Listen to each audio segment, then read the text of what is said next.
A continuación, Hablando nos entendemos.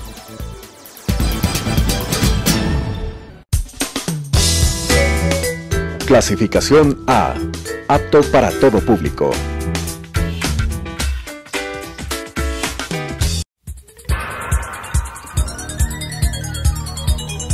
Las opiniones vertidas en este espacio por la producción y dirección del programa son de exclusiva responsabilidad de sus autores y de quienes intervienen en ellos.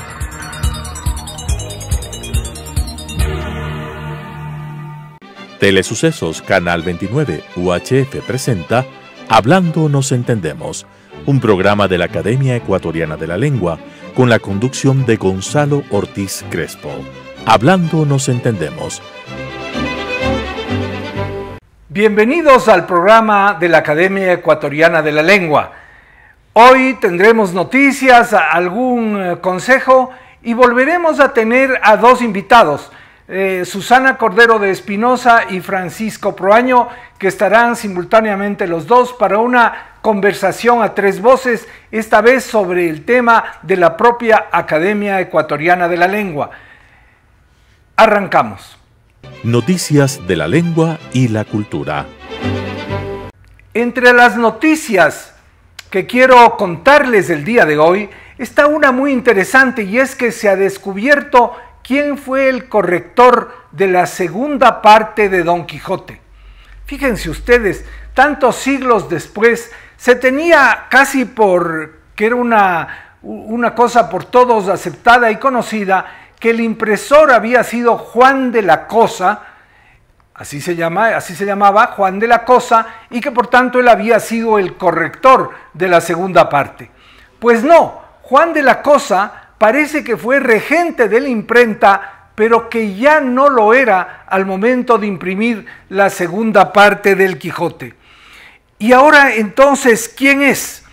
Según la investigadora Laura Puerto, investigadora de la Universidad Complutense de Madrid, en investigaciones que ha hecho en el Archivo Histórico Nacional de España, fue Jerónimo de Salazar el corrector de la segunda parte del Quijote y además regente de la imprenta cuando se imprimió la segunda parte del Quijote. ¿Por qué es esto importante? Bueno, todo lo que tiene que ver con la mayor obra de la literatura en lengua española tiene interés, pero sobre todo porque tiene pues un aspecto novelístico. Resulta que Juan de la Cosa era el marido de la hija de la dueña de la imprenta. Ahora resulta que la imprenta no era ni de Juan de la Cosa ni de Jerónimo de Salazar, sino de una señora quien justamente tenía como yerno a Juan de la Cosa. Pero finalmente hubo algún problema, no sé si en el matrimonio, no se sabe si en la imprenta, y Juan de la Cosa salió de la imprenta y quedó a cargo Jerónimo de Salazar. Esto se ha visto en un juicio que Jerónimo de Salazar pone y donde él afirma que ha trabajado 30 años en esa imprenta y que ha sido el principal corrector desde tal año a tal año, lo cual incluye la edición de la segunda parte del Quijote. Esta es una noticia interesante. Ahora vamos a algún consejo de la lengua.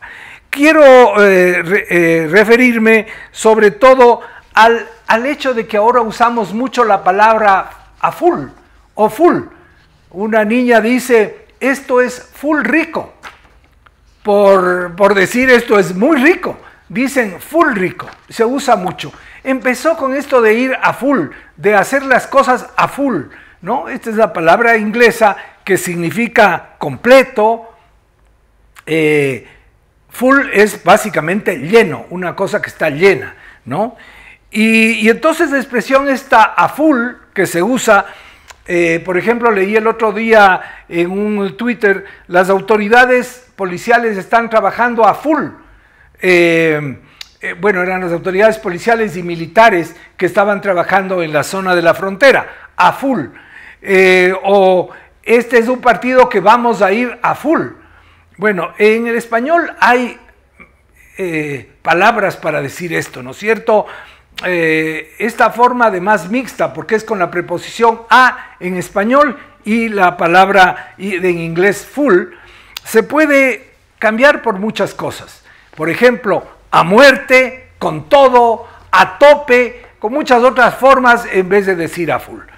Con esto hemos cumplido la primera parte del programa y vamos con nuestros invitados Susana Cordero y Francisco Proaño.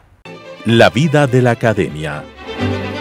Bueno, estamos de regreso con una entrevista que comenzó la semana anterior y que continúa hoy con la doctora Susana Cordero de Espinosa, que es la directora de la Academia de la Lengua, y con Francisco Proaño Arandi, que es el secretario de dicha academia. Ustedes saben que este es un programa de la Academia de la Lengua. No es tanto sobre la academia, queremos hablar de la lengua, de la cultura, y la semana pasada dedicamos nuestra charla con estos dos personajes al reciente libro de Susana sobre Albert Camus. En esta entrega, sin embargo, vamos a centrarnos un poco más en la Academia de la Lengua como tal. La Academia sigue funcionando con gran éxito, pero queremos volver, Susana, a que nos expliques cuáles son los objetivos de la Academia y por quiénes está conformada. Bienvenida. Gracias Gonzalo. El principal objetivo de la Academia es velar por el buen conocimiento, por el buen dominio, por el buen uso de este elemento central de comunicación, de este instrumento sin el cual no solamente no podemos comunicarnos, sino que ninguna persona sin la lengua es decir, todo idioma, y nuestro idioma fundamentalmente el español, para nosotros manifiesta no solamente lo que sentimos, lo que queremos, lo que anhelamos, sino fundamentalmente lo que somos. La lengua es expresión de nuestro ser, sin ella no estamos vivos. En este aspecto, las academias se encargan de potenciar en la educación, en las universidades, con los diccionarios que redacta, con la gran gramática que hemos redactado también de manera panhispánica, de potenciar y mejorar el conocimiento idiomático en cada uno de los países. Justamente yo antes de este programa conversaba con el secretario de la Academia Ecuatoriana, el embajador Francisco Proaño Arandi, que les hablará inmediatamente también, y le decía a Francisco, no es justo que en el Ecuador no tengamos una auténtica facultad de lingüística, siendo la lengua el elemento humanístico por excelencia. ¿Dónde queda el humanismo de nuestras universidades en las cuales no hay definitivamente una facultad de estudios lingüísticos? Tenemos la materia de lingüística, que serán 3 horas por semana durante un año. Eso no es suficiente. Yo creo eso en una carrera concreta, en la carrera, claro, de pedagogía. Por supuesto, en la de ciencias de la educación. Así es. Entonces, la academia busca fundamentalmente, y ahora en el Ecuador primero, una profunda relación con las otras academias de habla española dentro de la Asociación de Academias, y exaltar también el recuerdo de los antiguos académicos, que ha sido gente notabilísima. Y yo leo la lista de los académicos y veo que todas las personas que han tenido este honrosísimo título, ha sido gente no solamente valiosa intelectualmente, sino de una gran integridad moral. Qué importante. Este aspecto creo que ustedes lo habrán podido apreciar a lo largo de los programas que hemos tenido. Ya hemos pasado de la veintena y han desfilado por este programa precisamente los actuales académicos. Pero claro, en el pasado también hubo grandes figuras de la academia. Francisco, tú llevas un poco las memorias de la academia, que es una revista en realidad, pero ahora me refiero al recuerdo de los grandes académicos. ¿Quiénes se te vienen a la memoria? Bueno, como decía Susana, la Academia Ecuatoriana de la Lengua, desde su fundación en 1874-1875, ya con decreto presidencial, ha congregado y han pasado por ahí quizá las más importantes figuras de la intelectualidad, de la cultura ecuatoriana. Claro, no todos, pero por ejemplo, y además con una, y eso hay que subrayarlo, con una pluralidad ideológica, política. Es decir, lo importante es que son personas, primero, con una trayectoria dentro de la cultura, de la literatura, de la lingüística, que han aportado en esos campos, pero de diferentes posiciones políticas. Por ejemplo, tenemos por un lado, han sido Benjamín Carrión, Alfredo Pareja Díaz-Canseco, Nelson Estupiñán Bas, en sus principios, por ejemplo, Juan Leumera, Julio Santurbide, que era más bien un hombre liberal, Juan Leumera conservador, y digamos Honorato Vázquez, el hermano Miguel, uno de los grandes lingüistas no solo del Ecuador, sino de América Latina, José Rafael Bustamante, y bueno, son muchos los nombres que claro, en esa época eran sobre todo o liberales o conservadores, no había en el medio. Ahora la gama es un poquito mayor. Luego sí se amplía la gama. Pero hay un pecado original, que no estuvo Juan Montalvo. Eso hablamos en una entrevista anterior contigo, claro. Cuando se funda la academia, primero Juan Montalvo no estaba en el país, estaba en uno de sus grandes exilios, y además él fue propuesto para la Real Academia Española, y sin embargo, por su pensamiento liberal, radical, por su posición política, por su lucha, hubo quienes se opusieron a que este gran estilista que fue Juan Montalvo estuviera entre los académicos. Y en el Ecuador ya no, porque ella estuvo fuera. Y sin embargo, el busto de Juan Montalvo preside la sala de sesiones de la academia, porque no puede ser ecuatoriana, claro, porque no puede ser de otra manera. Puede ser que esté ausente. En efecto, a veces pasa, ¿no? En estos organismos, ¿alguna otra ausencia notable? Bueno, tal vez los del grupo de Guayaquil, que fueron grandes escritores, no creo que fueron académicos. Por ejemplo, Demetrio Aguilera Malta no está, Enrique Gilbert, José de la Cuadra, está Pareja Díaz-Canseco, sí. Está Ángel F. Rojas, que no es del grupo de Guayaquil, pero que pertenece a la generación del 30, Benjamín Carrión, que fue el gran vocero y suscitador de esa generación y el gran animador de la cultura en el siglo XX. Grandes impulsores y suscitadores de la cultura. No podemos dejar de reconocer, por ejemplo, el reciente papel de nuestro, que fue subdirector de la academia, ya fallecido, Hernán Rodríguez Castelo, otro suscitador y con una obra abundantísima, hemos reseñado en este mismo programa las obras póstumas que salieron hace poco. Susana, ¿de qué manera se escoge a los académicos? Ay, me haces una pregunta difícil.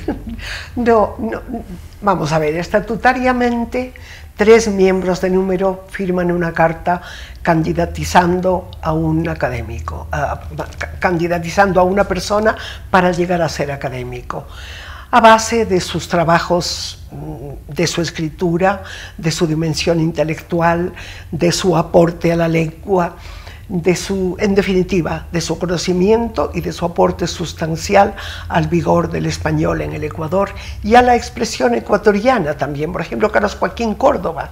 Carlos Joaquín tiene un precioso diccionario de ecuatorianismos que ciertamente incluye hasta hoy, por ejemplo, muchos arcaísmos, pero también los arcaísmos están en muchas obras literarias y es necesario conocerlos. Pero quiero decir con esto que es gente que ha trabajado a favor de la lengua, que ha amado su idioma y, en primer lugar, entonces, hay esta solicitud. Normalmente la solicitud no debe venir de la persona que está interesada en ser académico, sí, sino de 3 miembros de número. Pasa inmediatamente esta carta, esta solicitud firmada por 3 miembros de número a una comisión censora que tiene 3 o 4 miembros.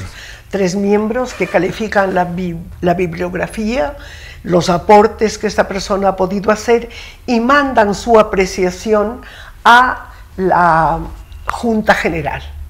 La Junta General, la apreciación, de la Junta Censora, del Consejo de Censura, puede ser una apreciación negativa y no aconsejar su ingreso, pero sea cual fuera su opinión, pasa a la Junta General y la Junta General en una sesión especial vota a favor o en contra de ese ingreso. Ajá, es todo un proceso de criba. Así es. Y es un organismo entonces que se llama la cooptación, ¿no? Es decir, el mismo organismo ve a quienes pueden continuar la obra. En este sentido hay incorporaciones recientes, otras incorporaciones, y hay dos clases de miembros. Los miembros correspondientes y los miembros de número.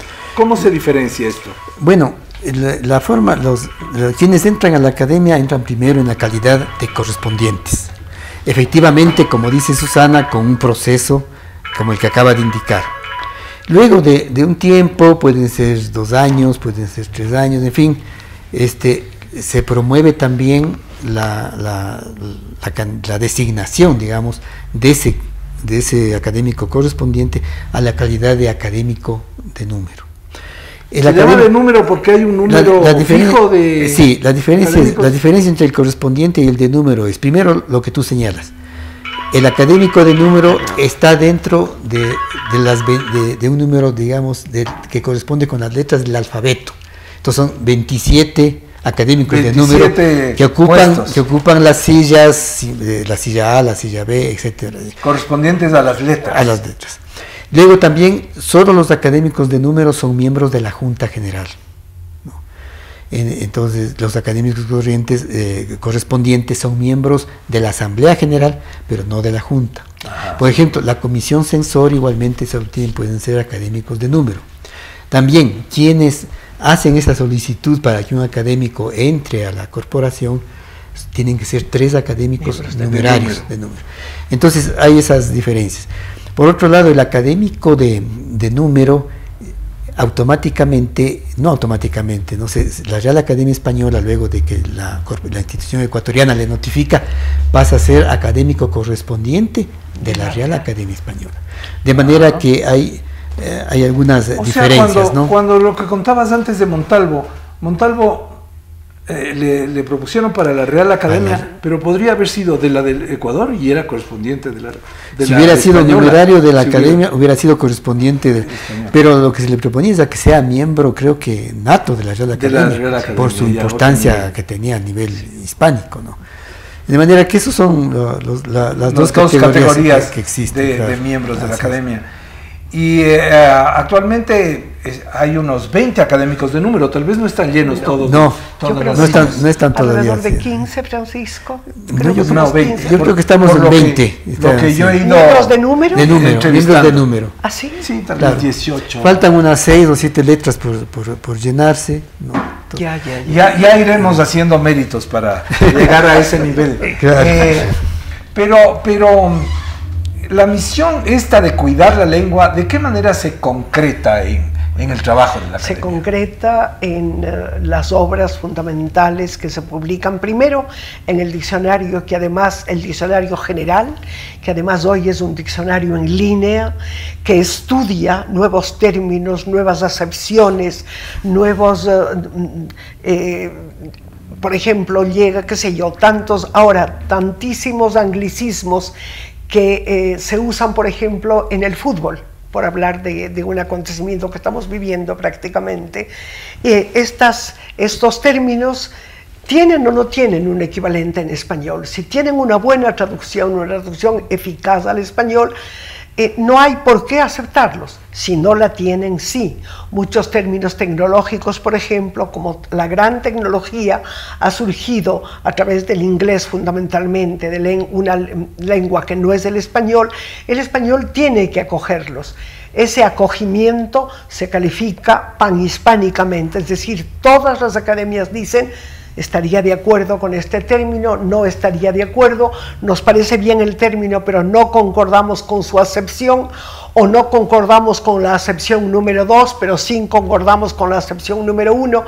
En fin, la vigilancia precisamente de aquello que cabe dentro de la lengua, respetando su espíritu. Por otra parte, es central la preservación de la unidad de una lengua. Recordemos lo que pasó con el latín vulgar. El latín vulgar se dividió en una gran cantidad de lenguas romances, ¿no? Entonces, si no se cuida la unidad de la lengua, a pesar de que esa unidad no significa que la lengua no acoja otras influencias. Por ejemplo, en el español del Ecuador tenemos la influencia quichua muy viva. En una expresión tan bella como el dame haciendo, dame diciendo, y digo bella, pero verán que es la directora de la academia la que está hablando. Es bella, pero no es correcta. No, es correcta para nuestra posibilidad de comunicar. No solamente es correcta, es idónea en el sentido de expresar una forma de ser de nuestro pueblo y de nosotros mismos. Nos es imposible mandar enfáticamente, ser puro, sí. Yo alguna vez he puesto, y me acuerdo que hablando con don Ignacio Bosque, un gran gramático español, miembro de la Real Academia Española, le contaba, me decía: Susana, pero explícame. Le digo: Ignacio, cuando yo digo, si yo le dijera a una empleada doméstica: Olga, pásenme un vaso de agua, automáticamente dice: qué brava que amaneció la señora. Pero si yo le digo: Olguita, deme pasando un vaso de agua. No sea malita. Y si añado: no sea malita, es el non plus ultra de la comunicabilidad. Lo que interesa en la lengua es que sea comunicativa, que sea eficaz desde ese punto de vista. Ignacio Bosque, a Ignacio le pareció tan hermoso todo esto, que finalmente esta expresión, ahora bien, lo que no puede, yo digo, es correcta porque es comunicable. ¿Pero qué pasó con la expresión? ¿Fue aceptada? Sí, fue aceptada, pero no para el español general. Para el español del Ecuador. Para el español del Ecuador. Es decir, el español del Ecuador puede ostentar a través de esta expresión una ideología en la que yo creo que todos concordamos. Somos gente mucho más suave en nuestra calidad expresiva de lo que son, por ejemplo, los españoles, que todo es para ellos la puerta. Yo lo que estoy pensando es en nuestros migrantes, los migrantes de la sierra que han ido a España, y que están por cientos de miles todavía en España, a pesar de que muchos han regresado, y habrán recibido las órdenes de una manera tajante. Y sin embargo tienen fama de ser buenos trabajadores, gente a la que se le quiere. Yo incluso, ya que estoy entre académicos y con ustedes, que les interesa el tema, académico. Voy a contar el testimonio de Saramago, el gran escritor portugués José Saramago. Tenía en su casa de jardinero y de empleada doméstica a una pareja de ecuatorianos, y era feliz de la vida. Cuando vino al Ecuador nos contó eso, cuando visitó Quito. Yo tuve la suerte de acompañarle en algunos momentos de su visita, por ejemplo en esa visita a la iglesia de la compañía, donde escribió en el libro de visitas de la compañía: no se necesita ser creyente para caer de rodillas ante esta maravilla. Eso puso Saramago en el libro de visitas, ¿sabían?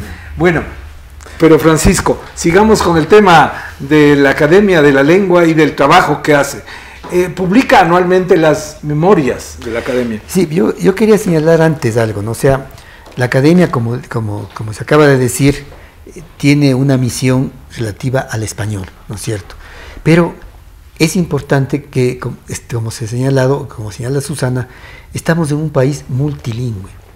Hay una interinfluencia entre el quichua, que es la más extendida, y el español, y las otras lenguas, inclusive lenguas pre-quichuas, ¿no? Claro. No solo palabras, modismos, frases. Por ejemplo, y entonces una misión de la Academia es que en los diccionarios de la Real Academia o de la Asociación de Academias se vayan incorporando, y se han ido incorporando en los años, y en eso Susana ha trabajado mucho, los llamados ecuatorianismos.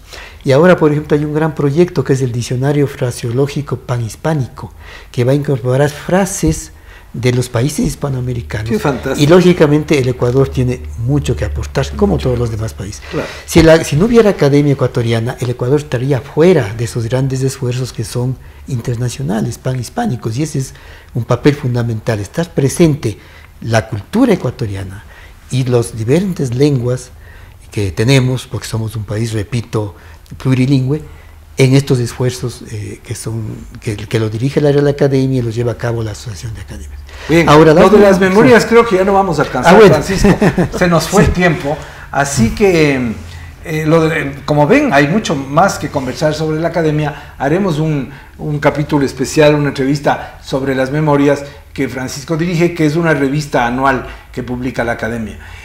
Esto nos ha llevado al final de este programa. Les agradezco mucho y agradezco a mis dos invitados que han estado en 2 programas seguidos de esta serie, y les agradezco a ustedes por su atención, tanto a través del canal Telesucesos, canal 29 UHF, y además por sus sistemas de cable, como también por Facebook Live y por YouTube, donde quedan registrados los programas para que los encuentren y los revisen cuando ustedes quieran.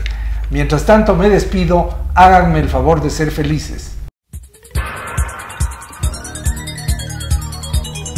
Las opiniones vertidas en este espacio por la producción y dirección del programa son de exclusiva responsabilidad de sus autores y de quienes intervienen en ellos.